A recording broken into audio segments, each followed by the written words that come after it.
The wealthy executive was sitting on a cold sidewalk, dressed in tattered clothes, his expensive watch and designer shoes replaced with items from a thrift store when the manager of his own company walked past and spat at his feet. He had been silently observing his employees for 3 days, invisible to the world he usually commanded, and what he discovered would change the culture of his entire corporation forever. Before we begin, let us know in the comments where you're watching from. This story might just transform how you view the people you pass by every day, revealing the true character that emerges when we think no one important is watching. And at the end, don't forget to rate this story from 0 to 10. James Whittaker had everything most people dream of. CEO of Pinnacle Developments, a Fortune 500 real estate corporation with offices in 12 countries, a $30 million penthouse overlooking Central Park. A collection of cars worth more than most people's lifetime earnings, and the kind of power that made waiters tremble and doormen straighten their posture. At 53, his salt and pepper hair and tailored suits had graced the covers of business magazines that labeled him the property prophet and Manhattan's concrete king. But lately, something had been bothering him. Despite quarterly profits consistently exceeding projections, employee turnover had reached an all-time high. Exit interviews revealed vague complaints about toxic culture and lack of humanity, terms that irritated James, who prided himself on running an efficient, results-oriented organization.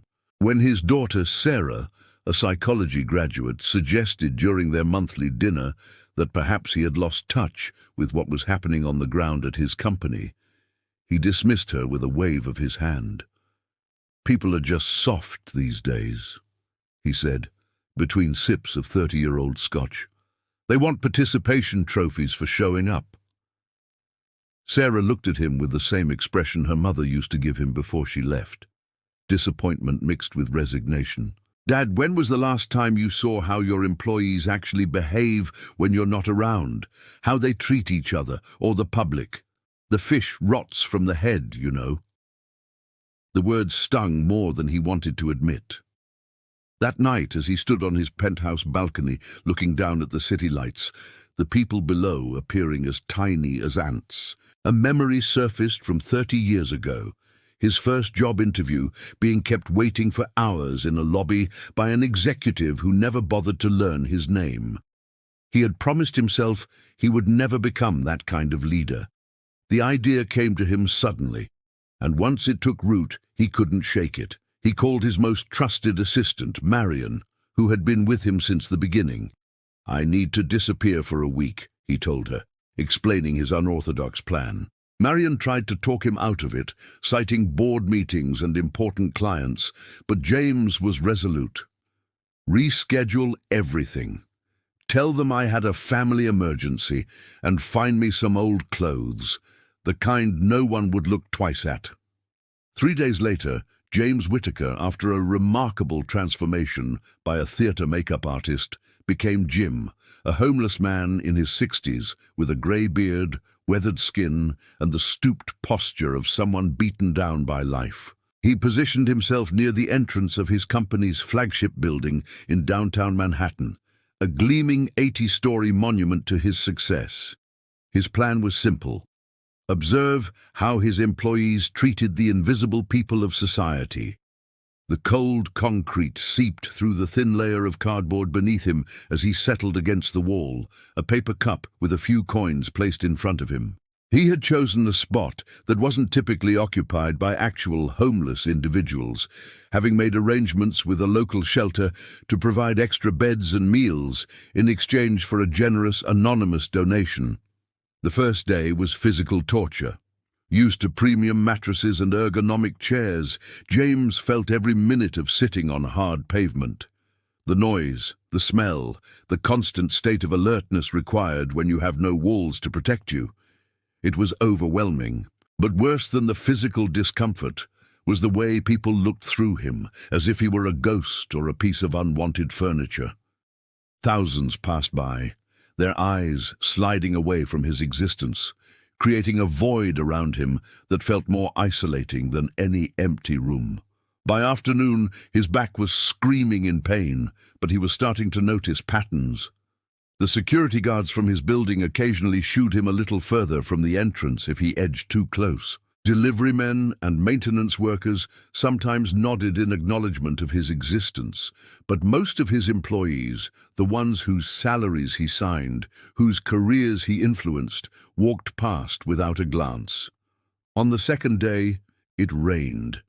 A cold April shower that felt like ice needles on his exposed face. James huddled beneath the minimal shelter of a shallow doorway, wondering if he should abandon the experiment. That's when Lucia appeared. A cleaning woman from his building, whom he had passed 100 times without really seeing, stopped on her way home. With an umbrella in one hand and a lunch container in the other, she knelt beside him. "Signor, you eat today?" Her English was accented, but her eyes held a kindness that needed no translation. Before he could answer, she pressed the container into his hands. "Is just rice and beans. Tomorrow I bring more." She refused his attempts to decline, insisting with the authority of a mother until he took it. The food was simple but seasoned with care, and as he ate, he realized he couldn't remember when food had last brought tears to his eyes. By contrast, later that same afternoon, he watched as Thomas Reynolds, his recently promoted vice president of operations, emerged from the building with 2 junior associates. Reynolds was a rising star, handpicked by James for his cutthroat approach to negotiations and impressive profit margins. "Look at this trash," Reynolds said loudly as they passed, clearly meaning for James to hear. "This is what happens when you give handouts instead of telling people to work for a living." One of the associates, a young woman, looked uncomfortable, but remained silent as Reynolds mimed holding his nose. The other associate laughed sycophantically, adding, "They should really clean up the streets before clients visit." James felt something he hadn't experienced in decades, the burning shame of being dehumanized. That night, he returned to his penthouse, showered for nearly an hour, but couldn't wash away the feeling. He almost called off the third day, but Sarah's words echoed in his mind, driving him back to the sidewalk. The third day brought the incident that would ultimately reshape Pinnacle's entire corporate culture. Around lunchtime, Caroline Chen, his director of human resources, walked out of the building with Melissa Banks, the diversity and inclusion officer that the board had insisted on hiring against James's objections. Unnecessary corporate virtue signaling, he had called it. Chen spotted him and altered her path to approach. James braced himself, uncertain what to expect. "Sir," she said, crouching down to meet his eyes at level, maintaining a respectful distance. "There's a shelter 2 blocks east that has hot meals today and shower facilities. Can I help you get there?" Her tone lacked pity. It held only professional courtesy. "I'm fine here, thank you," James replied, deepening his voice slightly. Chen nodded, respecting his decision. "If you change your mind or need assistance with housing applications or job placement, here's my card. Ask for Caroline." She placed her business card beside his cup, along with a $10 bill. Melissa added a granola bar and a bottle of water from her purse. As they walked away, he overheard Chen saying, "We should really establish a community outreach program. Pinnacle has the resources to make a difference for people experiencing homelessness in this neighborhood." The contrast with what happened next made his blood boil. Michael Davis, his executive vice president and second-in-command, exited the building surrounded by his usual entourage. Davis was widely considered James's successor, groomed for leadership with the same ruthless mentality that James had once considered essential. James had always appreciated Davis's ability to make the hard calls, usually code for layoffs and cost-cutting measures that prioritized shareholder value above all else. Davis noticed James huddled against the wall and made a theatrical gesture of disgust. "This is becoming a real problem," he announced loudly to his companions. "I've told building management repeatedly to remove these people. Bad for our image." He approached James with the confidence of someone used to being obeyed. "You need to move along, now." James kept his head down, curious how far Davis would take this. "Are you deaf? This isn't a hotel," Davis continued, his voice rising. When James still didn't move, Davis kicked the paper cup, scattering the few coins and Chen's business card across the wet pavement. "I said move." In that moment, with coins rolling into a drain and water soaking the only kindness he'd been shown, something broke open in James Whittaker's understanding of leadership. A security guard from the building approached, looking uncomfortable. "Mr. Davis, should I call the police?" The guard was young, probably working his way through college. "Yes, get this filth removed," Davis replied, straightening his tie. James recognized the guard as Kevin, who had always greeted him with a smile and, "Good morning, Mr. Whittaker."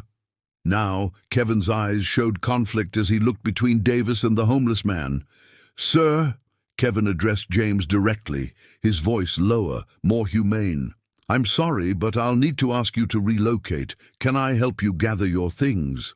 The small act of dignity from a junior employee when a senior executive had shown none became the final piece of evidence James needed. "That won't be necessary, Kevin," James said, rising to his full height and wiping some of the theatrical dirt from his face. "But I would like you to gather the executive team in the main conference room in 1 hour." The shock on their faces, as recognition dawned, would have been comical in another situation. Davis's face drained of color. "Mr. Whittaker, I didn't... We were just..." James held up his hand, stopping the excuses. 1 hour, Michael. Every executive. And Caroline Chen. Make sure she's there too." Word spread through the building like wildfire. By the time James had returned to his penthouse, showered, and dressed in his usual impeccable suit, the entire company was buzzing with rumors. When he entered the conference room exactly an hour later, the tension was thick enough to cut with a knife. Every executive seat was filled, with Michael Davis looking as though he might vomit at any moment. James remained standing, surveying the faces before him. "For 3 days I sat outside our building," he began without preamble. "I watched how you treat people you believe have no power, no value to offer you. I saw which of you recognize humanity regardless of circumstance, and which of you see only status and advantage." He walked slowly around the table. "I've been asking myself why our company has culture problems, why we can't retain talent, why despite our financial success, something feels broken at Pinnacle." He stopped behind Caroline Chen's chair. "Ms. Chen, effective immediately, you're being promoted to Executive Vice President of People and Culture with a seat on the board. Your budget is tripled. I want comprehensive homelessness outreach initiatives, company-wide compassion training, and a complete overhaul of how we measure success beyond profit." I need to pause this story for a moment and ask you something important. Have you ever felt invisible in your own life, like your voice didn't matter or your kindness went unnoticed? As you're watching this story unfold, I can't help but wonder what moments in your own life have tested your integrity or challenged your sense of self-worth. This is a safe space where your experience matters. Share in the comments. "I stayed true to myself when..." and finish with your own story. Your words might be exactly what someone else needs to read today to find their courage. Your comment could be the whisper of hope someone is desperately waiting to hear. We read every single comment because behind each one is a person with their own powerful story to tell. The room remained silent as James continued. "Michael, you've delivered exceptional financial results. But the cost has been a culture of fear and dehumanization that starts with your example and trickles down." Davis began to protest, but James silenced him with a look. You're not fired. That would be too easy. Instead, you'll be working directly with the shelter on 5th Street 3 days a week for the next 6 months. If you can demonstrate genuine change, you'll keep your position. If not, we'll part ways." He turned to address the entire room. "The same applies to everyone here. We're establishing new metrics for success that include how you treat people at all levels. Profit without humanity isn't success. It's just numbers on a page." James then asked his assistant to bring in 2 more people, Lucia, the cleaning woman, and Kevin, the security guard. The executives shifted uncomfortably as the 2 employees entered uncertainly. "Lucia," James said warmly, "your kindness to a stranger, given freely with no expectation of return, represents the values that should be at the core of this company. I'm establishing a $5 million scholarship fund in your name for the children of our service staff. And Kevin," he turned to the young guard, "your compassion even when following difficult orders shows the kind of leadership we need. If you're interested, I'd like to offer you a management track position and cover your remaining college expenses." The changes at Pinnacle Developments over the next year were transformative. Under Caroline Chen's leadership, the company established housing initiatives for homeless individuals, implemented humanistic management practices, and created accountability systems that measured compassionate leadership alongside financial performance. Turnover dropped dramatically, employee satisfaction scores soared, and surprisingly to the old-school board members, profits increased as clients and partners were drawn to the company's authentic commitment to human dignity. Even Michael Davis underwent a genuine transformation. His initial shelter work, done grudgingly to save his job, slowly changed him as he learned the names and stories of people he once considered invisible. By year's end, he had become one of the company's most vocal advocates for integrating social responsibility into business operations. James himself was profoundly changed by the experience. He began to regularly spend time with people at different levels of his organization and in the community, not as a secret exercise, but as an open practice of connected leadership. On the anniversary of his 3 days on the street, James invited Lucia to dinner at his penthouse. As they sat overlooking the city lights, she asked the question that had been on her mind for a year. "Why did my small kindness matter so much to you, Signor Whitaker? I just gave you food." James considered this as he looked out at the tiny lights of the city, each representing lives he had once viewed as insignificant from his height. "Because, Lucia, in that moment when I was nothing to the world, you saw me as human, not as a CEO, not as someone who could help your career, not as a problem to be removed, just as a person worthy of care. And that's what I had forgotten. We're all just people, deserving of dignity regardless of what we can offer in return." He raised his glass. "You didn't just give me food. You reminded me of who I wanted to be before success made me forget. If this story touched your heart, you're not alone. Every week, we share stories that remind us of the power of compassion, integrity, and human connection in a world that often feels divided and cold. Many of our viewers tell us these stories have helped them find hope during their darkest moments and reconnect with what truly matters. Join our community by subscribing, not just to watch more videos, but to be part of a growing family that believes in the goodness that exists in everyday moments and ordinary people. Click subscribe and let's walk this journey together, finding light in the shadows and courage in the quiet whispers of kindness. Your story matters too, and we'd love to have you with us. The impact of James Whitaker's experiment extended far beyond Pinnacle Developments. As news of the company's transformation spread through business circles, other CEOs began implementing similar initiatives. James was invited to speak at conferences, not about property development or profit maximization, but about humanistic leadership and corporate responsibility. Pinnacle became a case study at business schools, challenging the notion that compassion and profitability are mutually exclusive. But perhaps the most meaningful consequence came in smaller, less visible ways. Kevin, the security guard, completed his business degree and rose through management, eventually creating an innovative program that hired people transitioning out of homelessness. Melissa Banks, the once marginalized diversity officer, developed inclusion practices that were adopted industry-wide. And throughout Manhattan, employees at all levels of Pinnacle began to notice the people they had once looked past, creating small ripples of acknowledgement and dignity that spread outward in countless immeasurable ways.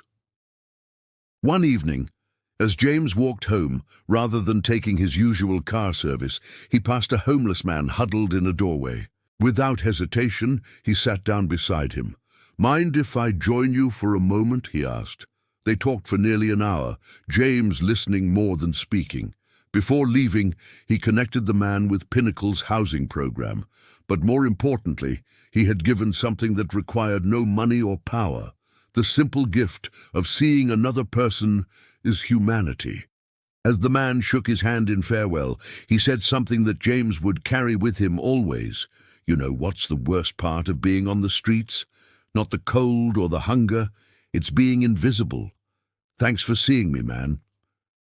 James walked away understanding that true wealth had nothing to do with the numbers in his bank account. It was measured in moments of connection, in the courage to see people as they are, and in remembering that we are all, at our core, worthy of being seen. And isn't that the truest measure of success, not what we accumulate, but how we recognize the value in others, especially those who can offer us nothing in return? Now, I'd like to ask you to rate this story from 0 to 10. Your feedback helps us create more content that resonates with what matters most to you.